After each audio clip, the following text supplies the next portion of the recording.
آدھی رات کو ایک عورت نے ٹیکسی روکی جسے اسپتال جانا تھا۔ اس کے پاس پیسے نہیں تھے۔ میں نے انسانیت کے ناطے اسے بٹھا لیا۔ راستے میں اس کی حالت بگڑ گئی اور اس نے میری گاڑی میں ہی بچے کو جنم دے دیا۔ میں گھبرا گیا۔ ہسپتال پہنچ کر جب ڈاکٹر نے بچے کو دیکھا تو وہ حیران رہ گیا اور فوراً پولیس کو فون کر دیا۔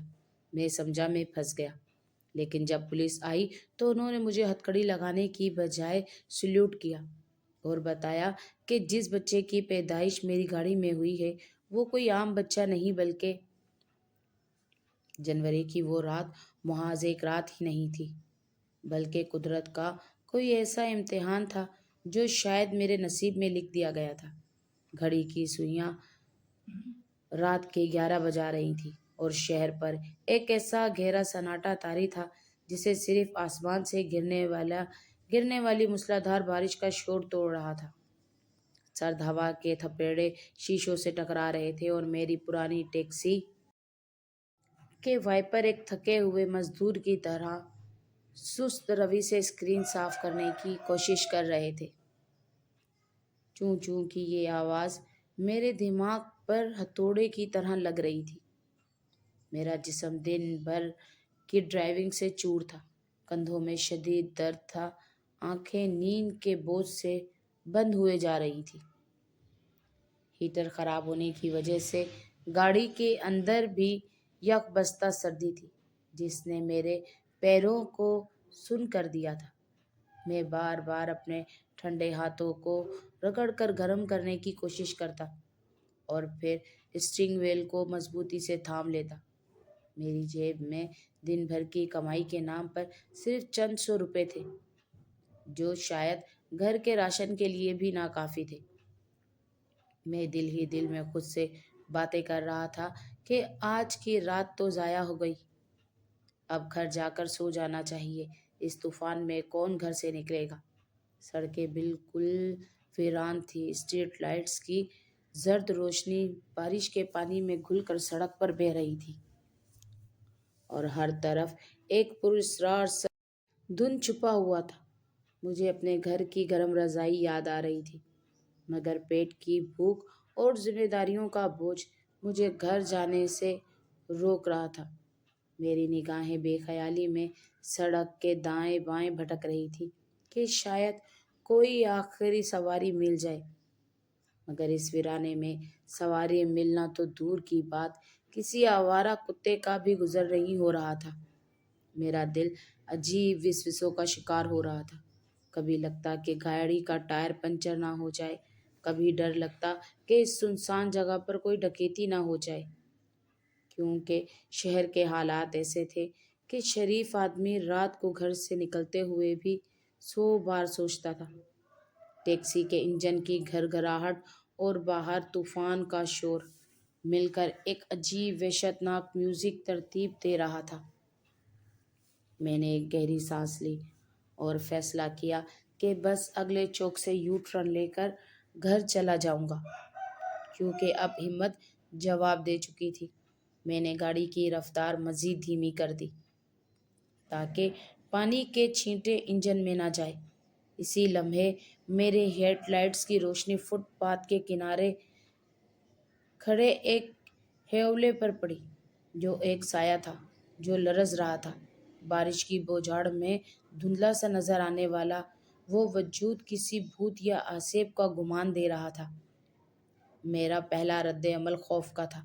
میرے پاؤں نے خود بخود بریک پر دباؤ ڈالا، مگر پھر فوراً ہی ذہن میں خطرے کی گھنٹی بجی۔ اس وقت اتنی رات گئے، اس طوفان میں ضرور کوئی گڑبڑ ہے۔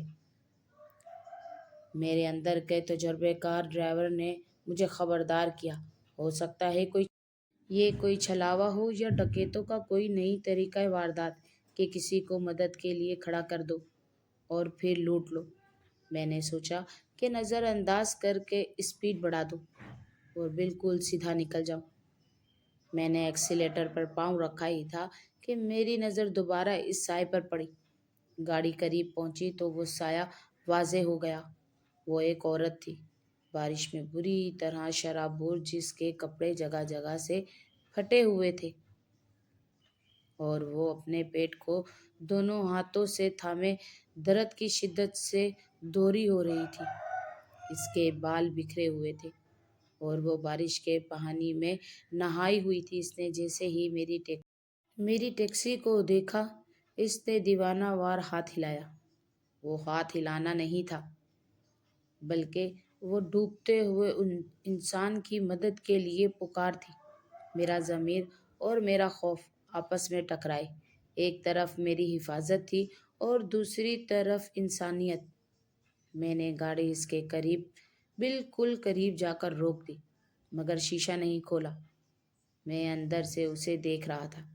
اس کا چہرہ زرد تھا، بالکل خون سے خالی، اور اس کی آنکھوں میں، یا خدا، ان آنکھوں میں جو وحشت اور بے بسی تھی وہ میں مرتے دم تک نہیں بھول سکتا۔ وہ آنکھیں بھیک نہیں مانگ رہی تھی، وہ زندگی مانگ رہی تھی۔ اس نے لڑکھڑاتے قدموں سے گاڑی کی کھڑکی کے پاس آ کر دستک دی۔ اس کے ہاتھ کانپ رہے تھے۔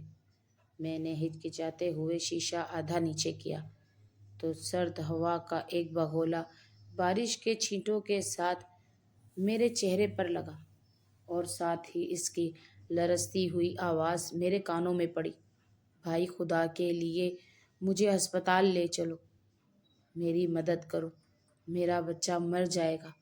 اس کی آواز میں ایسا درد تھا کہ میرا دل دہل گیا۔ میں نے اس کے حلیے کو دیکھا۔ اس کے پاؤں میں جوتی تک نہیں تھی، اور پاؤں سے خون رس رہا تھا جو بارش کے پانی کے ساتھ بہہ رہا تھا۔ میں نے سوالیہ نظروں سے اسے دیکھا تو وہ میری شک بھری نگاہوں کو بھانپ گئی۔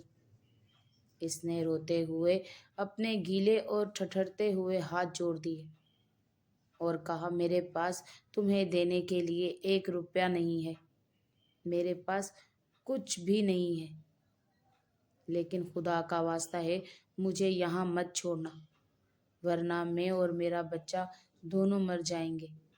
اس کے لہجے کی سچائی نے میرے تمام خدشات کو ایک لمحے میں بھسم کر دیا۔ مجھے اس وقت یہ پرواہ نہیں رہی کہ وہ کون ہے، کہاں سے آئی ہے، یا اس کے پاس پیسے ہیں یا نہیں۔ مجھے بس اتنا نظر آیا کہ ایک بیٹی مشکل میں ہے، ایک ماں تڑپ رہی ہے۔ میں نے فوراً گاڑی کا اسٹیئر لاک کھولا اور تقریباً چیخ کر کہا، بہن، پیسوں کی فکر مت کرو، جلدی بیٹھو، اللہ مالک ہے۔ وہ گرتی پڑتی پچھلی سیٹ پر بیٹھی۔ اس کے بیٹھتے ہی میری گاڑی میں بارش کے پانی کی نمی اور ایک عجیب سی بو پھیل گئی جو خوف اور مٹی کی ملی جلی مہک تھی۔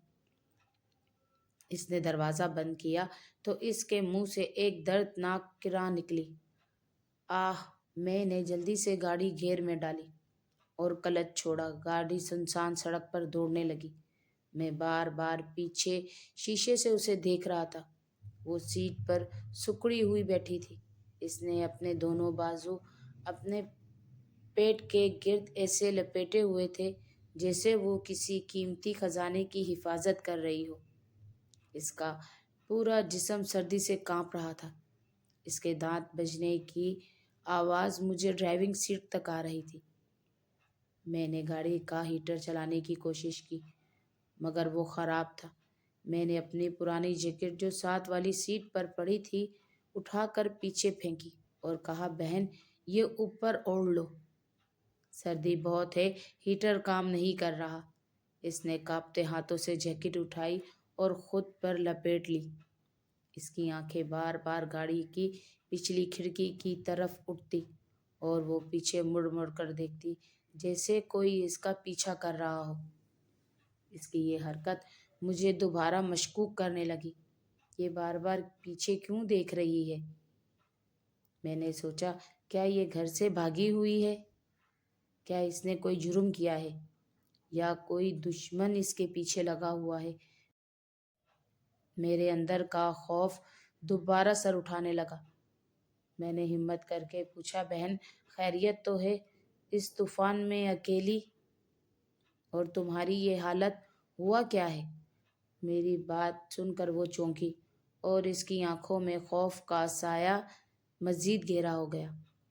اس نے میری آنکھوں میں شیشے کے ذریعے دیکھا اور کانپتی ہوئی آواز میں بولی، بھائی کچھ مت پوچھو، بس گاڑی بھگاؤ، جتنی تیز چلا سکتے ہو چلاؤ، اگر وہ لوگ آ گئے تو سب ختم ہو جائے گا۔ وہ لوگ، میرے ذہن میں سوال ابھرا کہ کون لوگ، کیا پولیس یا کوئی گنڈے؟ میرا دل زور زور سے دھڑکنے لگا۔ مجھے لگا میں نے نیکی کے چکر میں خود کو کسی بڑی مصیبت میں پھنسا لیا ہے۔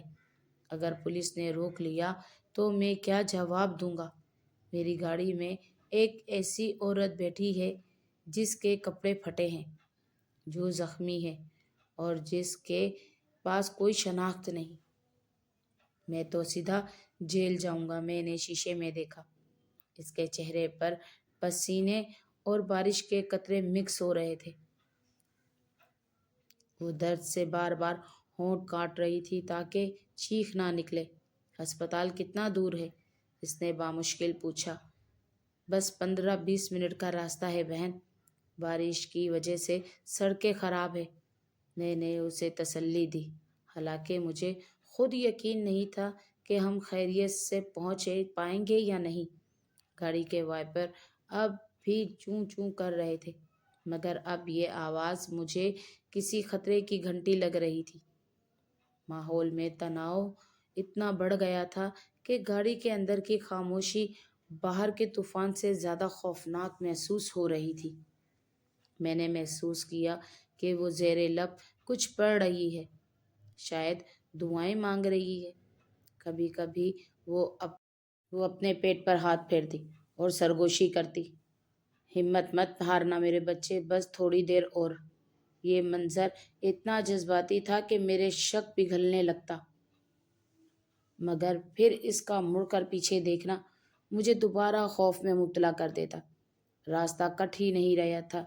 ہر موڑ پر مجھے لگتا کہ ابھی کوئی پولیس کی گاڑی یا کوئی کالی ویگو میرا راستہ روک لے گی۔ بارش کی شدت میں کمی نہیں آئی تھی، بلکہ دل مزید گرج رہے تھے، جیسے آسمان بھی اس رات کسی بڑے واقعے کا گواہ بننے کی تیاری کر رہا ہو۔ اچانک گاڑی ایک گہرے گڑھے میں لگی اور زور سے اچھلی۔ پچھلی سیٹ سے ایک دل خراش چیخ نکلی، آہ! گاڑی آہستہ کرو، نہیں نہیں تیز چلاؤ، یا اللہ مدد!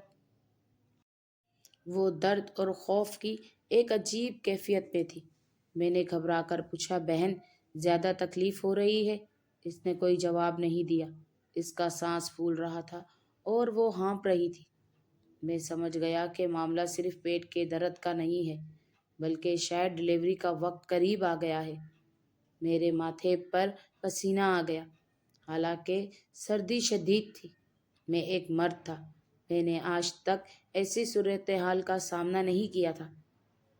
یا اللہ میری گاڑی میں نہیں، بس اسپتال پہنچ جائے۔ میں نے دل میں دعا مانگی۔ مجھے اس انجانی عورت پر ترس بھی آ رہا تھا اور اپنی بے بسی پر غصہ بھی۔ میں سوچ رہا تھا کہ اس کے گھر والے کہاں ہیں، اس کا شوہر کہاں ہے، کون ظالم ہے جس نے اس حالت میں اسے گھر سے نکال دیا ہے یا اسے سڑک پر مرنے کے لیے چھوڑ دیا۔ اسی ادھیڑ پن میں نے شیشے میں ایک بار پھر دیکھا تو میری نظر اس کے گلے پر پڑی۔ اس کی پھٹی ہوئی قمیض کے کالر کے پاس کچھ چمک رہا تھا، شاید کوئی دیہاتی چیز، کوئی لاکٹ جیسا، مگر وہ چھپا ہوا تھا۔ مجھے اس وقت وہ چیز غیر اہم لگی، مگر میرے لاشعور نے اسے نوٹ کر لیا۔ وہ عورت اب کرانے کی بجائے سسکیوں میں رو رہی تھی۔ بھائی اگر مجھے کچھ ہو گیا تو، وہ جملہ ادھورا چھوڑ گئی۔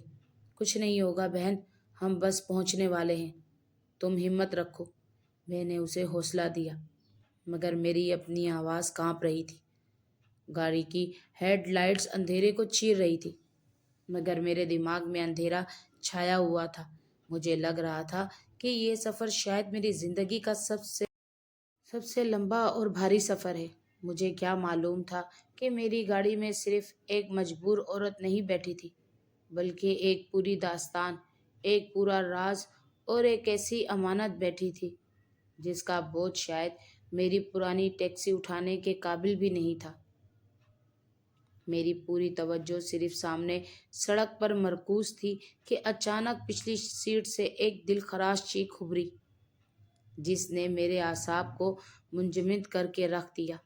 یہ چیخ کسی معمولی درد کی نہیں تھی، بلکہ یہ روح کے جسم سے کھینچے جانے کی اذیت تھی۔ گاڑی روکو، خدا کے لیے گاڑی روکو! اس کی آواز میں ایسا حکم اور ایسی بے بسی تھی کہ میرے پاؤں نے میرے دماغ سے پہلے فیصلہ کرتے ہوئے بریک پیڈل کو دبا دیا۔ ٹائروں نے گیلی سڑک پر پھسلتے ہوئے ایک زوردار جھٹکا کھایا اور گاڑی سڑک کے کچے کنارے پر کیچڑ میں دھنس کر رک گئی۔ باہر طوفان اپنی پوری شدت پر تھا، بجلیاں کڑک رہی تھی اور ہوائیں جیسے گاڑی کو اڑا لے جانا چاہتی تھی، مگر گاڑی کے اندر کا موسم باہر کے طوفان سے کہیں زیادہ خوفناک ہو چکا تھا۔ میں نے گھبرا کر پیچھے مڑ کر دیکھا تو میرے ہوش اڑ گئے۔ وہ عورت سیٹ سے نیچے لڑکھڑا گئی تھی۔ اس کا چہرہ پسینے اور آنسوؤں سے بھیگا ہوا تھا اور رنگت بالکل نیلی پڑ چکی تھی۔ اس نے دونوں ہاتھوں سے میری جیکٹ کو بھینچ رکھا تھا اور اس کی سانسیں اکھڑ رہی تھی جیسے کوئی مچھلی خشکی پر تڑپتی ہے۔ بہن، ہسپتال بس تھوڑی دور ہے، ہمت کرو، میں ابھی پہنچا دوں گا۔ میں نے لرزتی آواز میں اسے تسلی دینے کی کوشش کی، حالانکہ میں خود اندر سے ٹوٹ چکا تھا۔ اس نے بڑی مشکل سے آنکھیں کھولی جو الٹ رہی تھیں۔ اس نے میرا ہاتھ پکڑنے کی کوشش کی۔ اس کے ہاتھ برف کی طرح ٹھنڈے تھے۔ نہیں بھائی، وقت ختم ہو گیا ہے، اب کہیں جانے کی مہلت نہیں۔ میرا بچہ آ رہا ہے۔ اس کے یہ الفاظ میرے سر پر کسی بم کی طرح گرے۔ میں ایک انجان مرد، سنسان سڑک، آدھی رات اور ایک ایسی عورت جو زندگی اور موت کی جنگ لڑ رہی تھی۔ میرے ہاتھ پاؤں پھول گئے، میرا حلق خشک ہو گیا۔ میں نے سوچا میں گاڑی چھوڑ کر بھاگ جاؤں، پولیس کو بلاؤں یا مدد کے لیے چلاؤں، مگر اس ویرانے میں میری آواز سننے والا صرف خدا تھا۔ اس عورت نے دوبارہ ایک دردناک چیخ ماری اور اپنا سر سیٹ کے کنارے پر دے مارا۔ اس کی حالت دیکھ کر میرا مردانہ خوف پگھل گیا اور اس کی جگہ ایک بھائی کی تڑپ نے لے لی۔ میں سمجھ گیا کہ اگر میں نے اب کچھ نہ کیا تو میری گاڑی میں 2 لاشیں ہوں گی اور میں ساری زندگی اپنے ضمیر کو منہ نہیں دکھا سکوں گا۔ ماحول میں موت کی پورچھ بس گئی تھی اور ہر گزرتا سیکنڈ میری دھڑکنوں کو روک رہا تھا۔ میں نے ایک لمحہ ضائع کیے بغیر گاڑی کا دروازہ کھولا اور بارش کی پرواہ کیے بغیر پچھلی سیٹ کی طرف بھاگا۔ میں نے پچھلا دروازہ کھولا تو اندر کا منظر دیکھ کر میرا کلیجہ منہ کو آ گیا۔ وہ عورت نیم بے ہوشی کے عالم میں تھی، مگر درد کی لہریں اسے جھٹکے دے رہی تھی۔ میں نے جلدی سے اپنی جیکٹ کو پھیلا کر اسے ڈھانپنے کی کوشش کی۔ میرے ہاتھ کانپ رہے تھے اور میری آنکھوں میں دھندلاہٹ تھی۔ یا اللہ، میری مدد کر! اس عورت نے ایک آخری چیخ ماری جو طوفان کے شور سے بھی بھاری تھی۔ اس نے فوراً بعد ایک باریک، معصوم اور زندگی سے بھرپور آواز گونجی۔ بچے کی رونے کی آواز نے اس خوفناک رات کے سینے میں امید کا چراغ روشن کر دیا۔ میرے آنسو بے اختیار بہہ نکلے۔ میں نے کانپتے ہاتھوں سے اس ننھے وجود کو دیکھا جو خون اور مٹی میں لتھڑا ہوا تھا، مگر زندہ تھا۔ ایک نئی زندگی میری پرانی ٹوٹی ہوئی ٹیکسی میں جنم لے چکی تھی۔ میں نے جلدی سے اپنی قمیض کا ایک حصہ پھاڑا اور بچے کو صاف کر کے اس جیکٹ میں لپیٹ دیا جو اس کی ماں نے اوڑھ رکھی تھی۔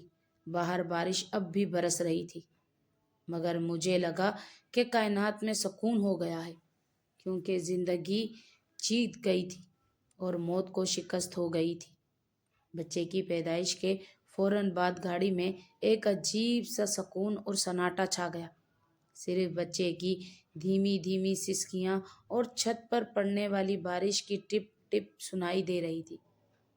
میں نے بچے کو محفوظ کر کے ماں کی طرف رکھا۔ میں سمجھ رہا تھا کہ خطرہ ٹل گیا ہے، مگر جیسے ہی میں نے اس کے چہرے پر نظر ڈالی، میرے پیروں تلے سے زمین نکل گئی۔ اس کا رنگ بالکل سفید ہو چکا تھا، جیسے کاغذ کا ٹکڑا۔ اس کی آنکھیں بند ہو رہی تھی اور سانسیں مدھم پڑ رہی تھی۔ بہن بہن، میں نے گھبرا کر اسے پکارا۔ اس نے بڑی مشکل سے اپنی بھاری پلکیں اٹھائیں۔ اس کی آنکھوں کی چمک بجھ رہی تھی۔ وہ موت کے دہانے پر کھڑی تھی۔ اس نے لڑکھڑاتے ہوئے ہاتھ سے اشارہ کیا کہ میرے قریب آؤ۔ میں جھک کر اس کے چہرے کے پاس گیا۔ اس نے اپنے گلے کی طرف ہاتھ بڑھایا، جہاں وہ دیہاتی چیز چھپائی ہوئی تھی جسے میں نے پہلے بھی دیکھا تھا۔ اس نے کانپتے اور بے جان ہاتھوں سے وہ زنجیر کھینچی اور ایک لاکٹ باہر نکالا۔ اندھیرے میں بھی وہ لاکٹ عجیب سی چمک دے رہا تھا۔ یہ کوئی عام زیور نہیں تھا، بلکہ پیتل کا بنا ہوا ایک فوجی ڈاک ٹیگ جیسا کچھ تھا۔ اس نے وہ لاکٹ اپنی گردن سے اتارا اور بڑی مشکل سے بچے کے سینے پہ رکھ دیا۔ اس کے ہونٹ ہلے اور ایک سرگوشی ابھری جو بامشکل مجھے سنائی دی۔ یہ اس کی امانت ہے۔ یہ کوئی عام بچہ نہیں ہے، اسے بچا لینا۔ وہ لوگ۔ اس کا جملہ ادھورا رہ گیا۔ اس نے کوشش کی کہ کچھ اور کہے، مگر الفاظ اس کے حلق میں ہی دم توڑ گئے۔ اس نے ایک آخری نظر اپنے بچے پر ڈالی۔ اس نظر میں ہزاروں دعائیں اور لاکھوں وسوسے تھے، اور پھر اس کی گردن ایک جانب ڈھلک گئی۔ اس کا ہاتھ میرے ہاتھ سے چھوٹ کر نیچے گر گیا۔ نہیں نہیں، ایسا نہیں ہو سکتا، میں چیخا۔ میں نے اس کی نبض ٹٹولی۔ وہ بہت دھیمی تھی، ڈوبتی ہوئی کشتی کی طرح۔ وہ بے ہوش ہو چکی تھی۔ اب میری گاڑی میں ایک نوزائیدہ بچہ تھا جو رو رہا تھا، اور ایک ماں تھی جو شاید اپنی آخری سانسیں لے رہی تھی۔ وہ لاکٹ بچے کے سینے پر پڑا چمک رہا تھا، جیسے کوئی بہت بڑا راز اپنے اندر سموئے ہوئے ہو۔ مجھے اس وقت اندازہ ہوا کہ میں نے صرف ایک سواری نہیں اٹھائی تھی، بلکہ میں کسی بہت بڑی سازش، کسی بہت بڑے راز کا امین بن چکا تھا۔ میرے پاس اب سوچنے کا وقت نہیں تھا۔ ماں کی سانسیں ڈور کی طرح ٹوٹ رہی تھی۔ میں نے فوراً ڈرائیونگ سیٹ سنبھالی، گاڑی سٹارٹ کی اور ایکسیلیٹر کو فرش تک دبا دیا۔ اب میری منزل ہسپتال نہیں تھی، بلکہ زندگی کی امید تھی۔ میں طوفان سے مقابلہ کرتے ہوئے گاڑی بھگا رہا تھا، اور میرے دماغ میں اس کی آخری الفاظ گونج رہے تھے۔ یہ کوئی عام بچہ نہیں ہے۔ یہ کون تھی؟ یہ بچہ کس کا ہے؟ اور وہ لوگ کون ہیں جس سے وہ ڈر رہی تھی؟ یہ سارے سوالات بارش کے پانی کی طرح میرے ذہن پر برس رہے تھے، مگر جواب دینے والی پیچھے سیٹ پر خاموش پڑی تھی۔ میرے دماغ میں اس وقت صرف ایک ہی دھن سوار تھی کہ کسی طرح، بس کسی طرح ہسپتال پہنچ جاؤں۔ پچھلی سیٹ پر موت کا رقص جاری تھا، اور زندگی ایک ننھے سے وجود کی شکل میں اپنی بقا کی جنگ لڑ رہی تھی۔ مجھے نہیں پتا تھا کہ میں کس روڈ پر ہوں، بس ہسپتال کا بورڈ تلاش کر رہا تھا۔ آخرکار سامنے اسپتال کی بڑی عمارت نظر آئی، جس کی ایمرجنسی لائٹس اندھیرے میں امید کی کرن لگ رہی تھی۔ میں نے گیٹ پر پہنچ کر بریک اتنی زور سے دبائی کہ گاڑی تقریباً گھسیٹتی ہوئی ایمرجنسی کے دروازے کے عین سامنے رک گئی۔ میں نے گاڑی بند کرنے کی زحمت بھی نہیں کی اور چھلانگ لگا کر باہر نکلا۔ میرا حلیہ پاگلوں جیسا تھا، کپڑے خون اور کیچڑ میں لتھڑے ہوئے، بال بکھرے ہوئے اور آنکھوں میں وحشت۔ میں ایمرجنسی ہال میں داخل ہوا اور پوری قوت سے چیخا، ڈاکٹر، اسٹریچر لاؤ، جلدی کرو، گاڑی میں ڈلیوری ہو گئی ہے، ماں مر رہی ہے۔ میری آواز میں ایسی دہشت تھی کہ وہاں موجود نرسیں اور وارڈ بوائز ہڑبڑا کر میری طرف بھاگے۔ لمحوں کے اندر ایک اسٹریچر باہر لایا گیا۔ میں نے اور عملے نے مل کر اس نیم مردہ عورت کو گاڑی کی پچھلی سیٹ سے نکالا۔ اس کا جسم بالکل ڈھلک چکا تھا اور وہ سفید چادر کی طرح بے جان لگ رہی تھی۔ وہ جیکٹ جس میں وہ بچہ لپٹا ہوا تھا میں نے احتیاط سے اپنے سینے سے لگا لیا۔ اس کا خون میرے سینے میں جذب ہو رہا تھا۔ اس کی گرمائش مجھے محسوس ہو رہی تھی۔ ڈاکٹر نے عورت کو اسٹریچر پر ڈالا اور بھاگتے ہوئے آپریشن تھیٹر کی طرف لے گئے۔ میں بھی بچے کو لے کر ان کے پیچھے بھاگا۔ نرس نے مجھ سے بچہ لے لیا اور عجیب نظروں سے مجھے دیکھا۔ آپ باپ ہیں؟ اس نے جلدی میں پوچھا۔ میرے حلق میں الفاظ پھنس گئے۔ نہیں، میں ٹیکسی والا ہوں، بس مدد کی ہے۔ نرس نے جذبات میں سر ہلایا اور بچے کو لے کر نرسی کی طرف بھاگ گئی۔ میں وہیں کوریڈور کے درمیان تنہا کھڑا رہ گیا۔ میرے ہاتھوں پر اس انجان عورت کا خون لگا ہوا تھا اور میرے سامنے آپریشن تھیٹر کا دروازہ بند ہو چکا تھا جس کے اوپر سرخ بتی جل اٹھی تھی۔ یہ سرخ بتی مجھے خطرے کا سگنل لگ رہی تھی۔ میری سانسیں پھول رہی تھی اور ٹانگیں کانپ رہی تھی۔ میں نے وہیں قریب پڑی ایک لوہے کی بینچ کا سہارا لیا۔ وہ گرنے والے انداز میں اس پر بیٹھ گیا۔ ہسپتال کی مخصوص بو، فنائل اور دواؤں کی مہک میرے نتنوں میں گھس رہی تھی اور مجھے متلی ہو رہی تھی۔ مجھے ایسا لگ رہا تھا کہ میں کسی بہت بڑے ڈراؤنے خواب کا حصہ بن چکا ہوں جس سے جاگنا میرے اختیار میں نہیں ہے۔ میں بینچ پر بیٹھا اپنے ہاتھوں کو گھور رہا تھا جس پر خشک ہوتا ہوا خون جم چکا تھا۔ ہسپتال کی گہما گہمی میرے ارد گرد جاری تھی مگر میرے لیے وقت تھم گیا تھا۔ ہر گزرتا لمحہ میرے دل پر بوجھ پڑ رہا تھا۔ میں سوچ رہا تھا کہ وہ عورت کون تھی، وہ کس سے بھاگ رہی تھی، اور وہ لاکٹ جو اب ڈاکٹر کے پاس تھا، اس کا کیا راز ہے۔ مجھے بار بار اس کے الفاظ یاد آ رہے تھے۔ مجھے ڈر لگ رہا تھا کہ کہیں وہ لوگ میرا پیچھا کرتے ہوئے یہاں نہ پہنچ جائیں۔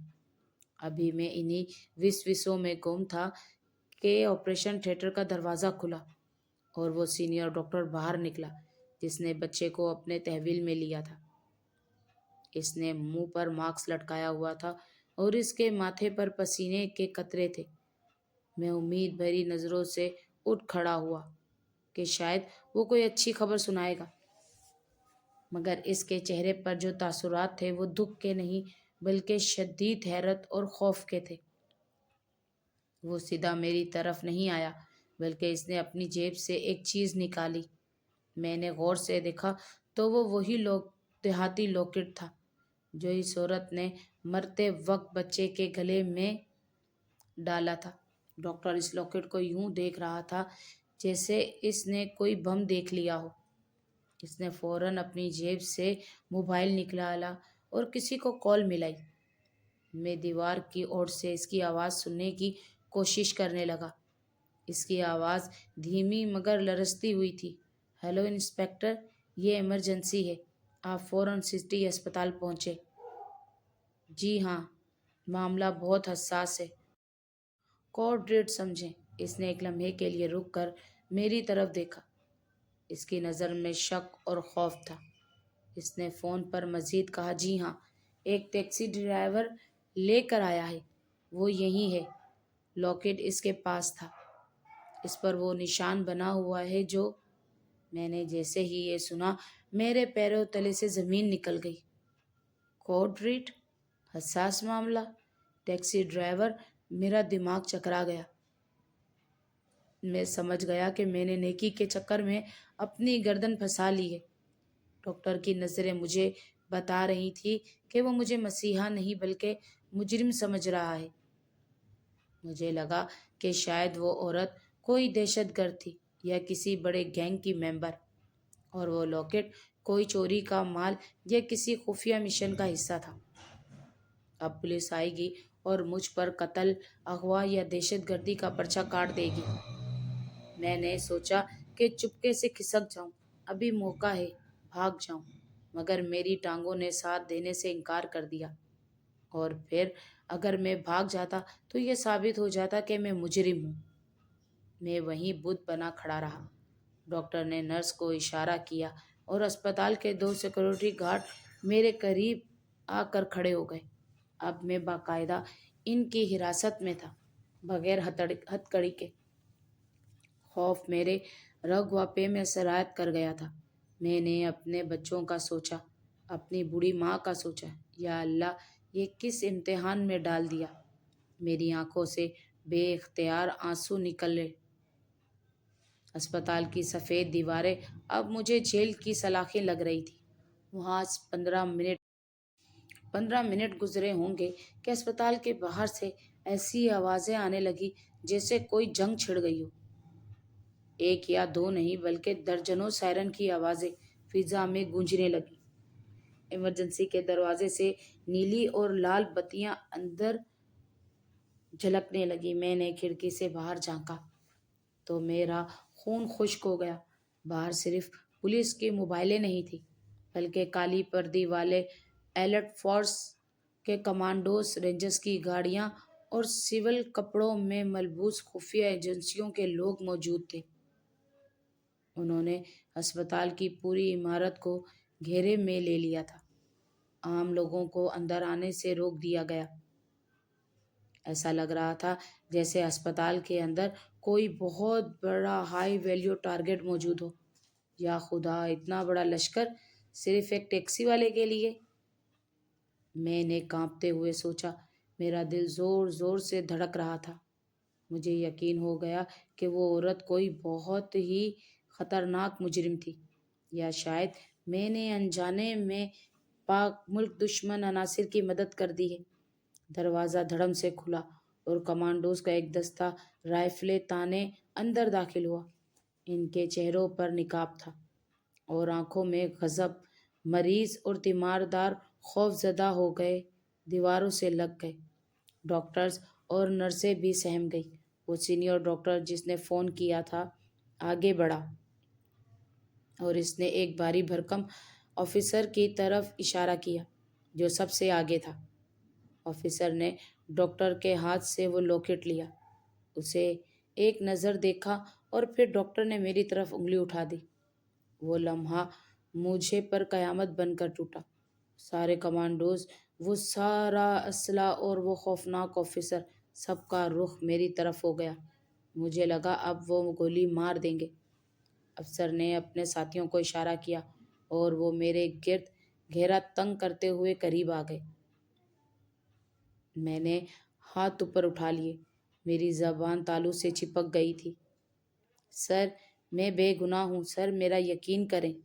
میں بس یہی کہہ سکا، مگر میری آواز میرے حلق میں ہی گھٹ کر رہ گئی۔ اسپتال کا وہ کوریڈور جہاں کچھ دیر پہلے زندگی کی بھیک مانگی جا رہی تھی، اب ایک خوفناک عدالت کا منظر پیش کر رہا تھا، جہاں ملزم میں تھا اور فیصلہ کرنے والے وہ بندوق بردار تھے۔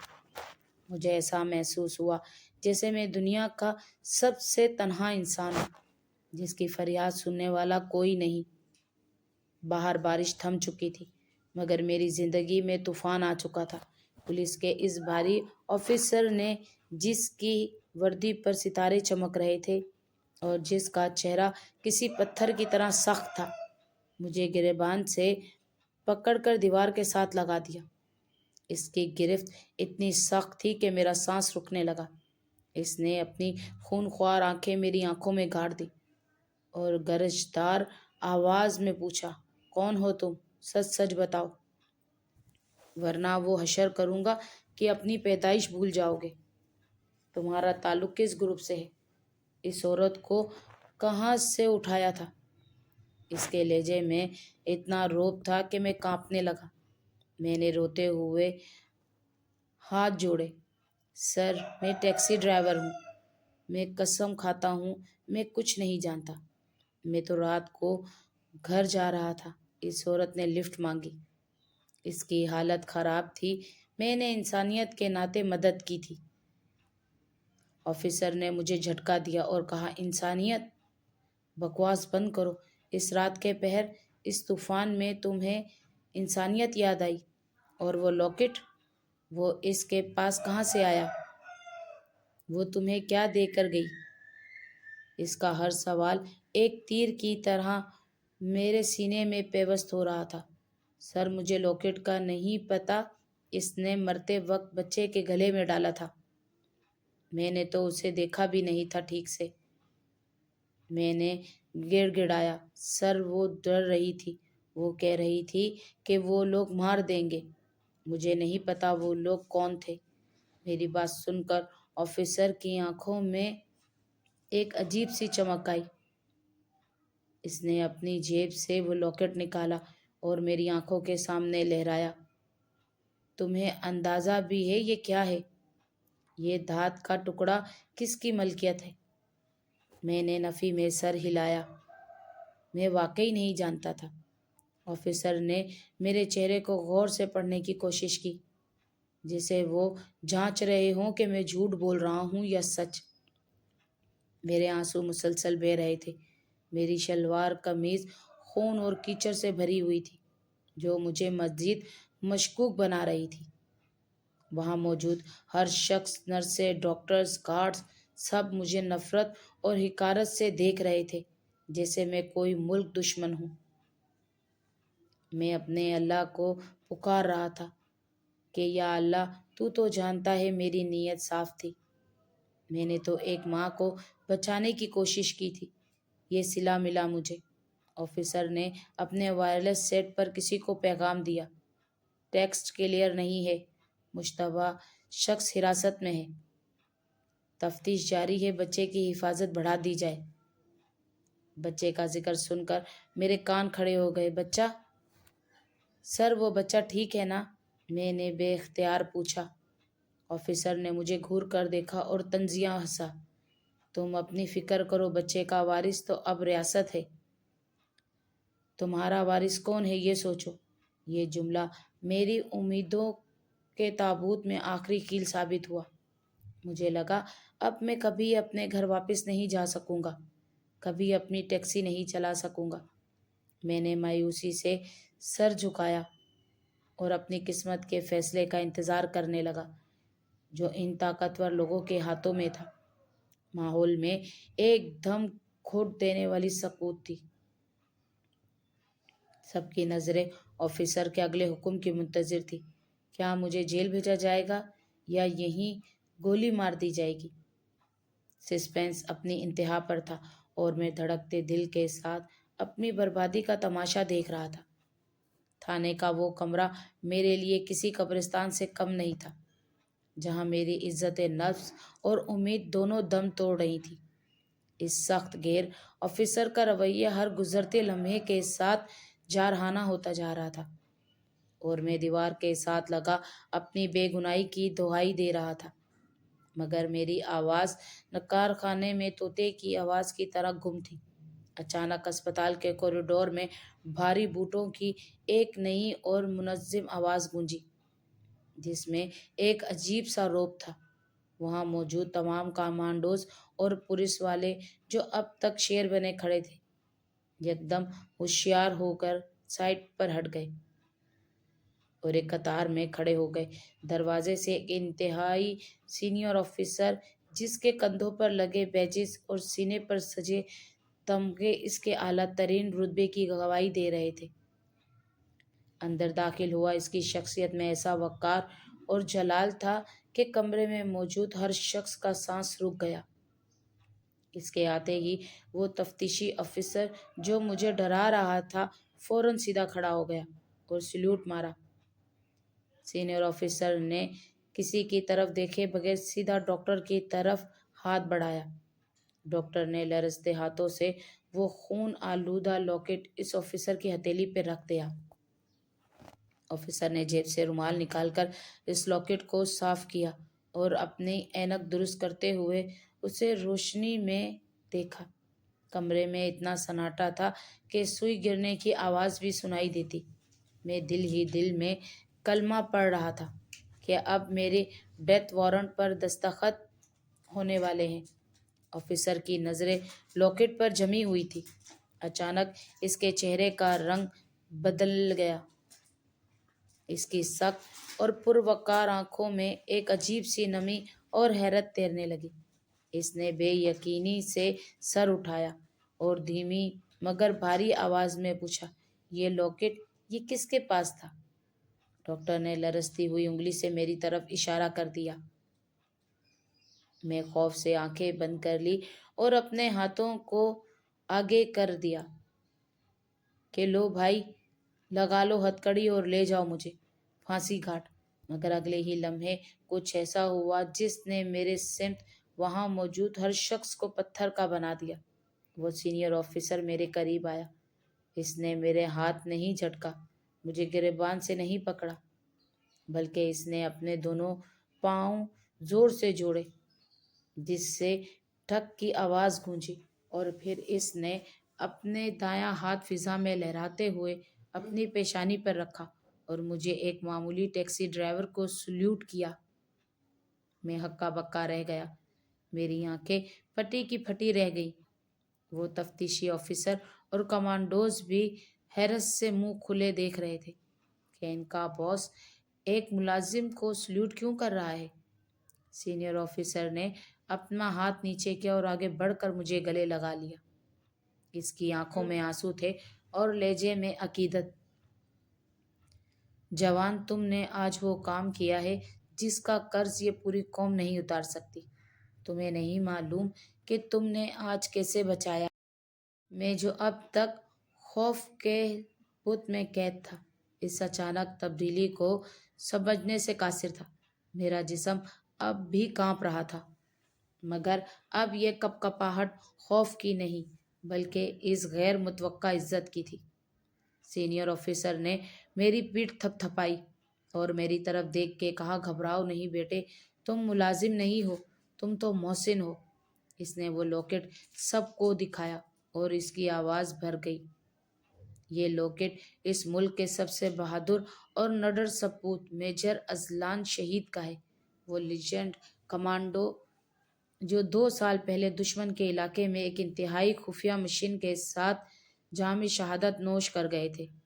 میجر اذلان کا نام سنتے ہی وہاں موجود ہر فوجی اور پولیس والوں کے چہرے پر عقیدت کے رنگ بکھر گئے۔ وہ تفتیشی آفیسر جو مجھے دھمکا رہا تھا شرمندگی سے سر جھکا گیا۔ سینئر آفیسر نے بات جاری رکھی، میجر کی شہادت کے بعد دشمن کی ایجنسیاں ان کے خاندان کے پیچھے ہاتھ دھو کر پڑی ہوئی تھیں۔ وہ چاہتے تھے کہ اس بہادر کی نسل کو ختم کر دیں تاکہ کل کو کوئی اور اذلان پیدا نہ ہو سکے۔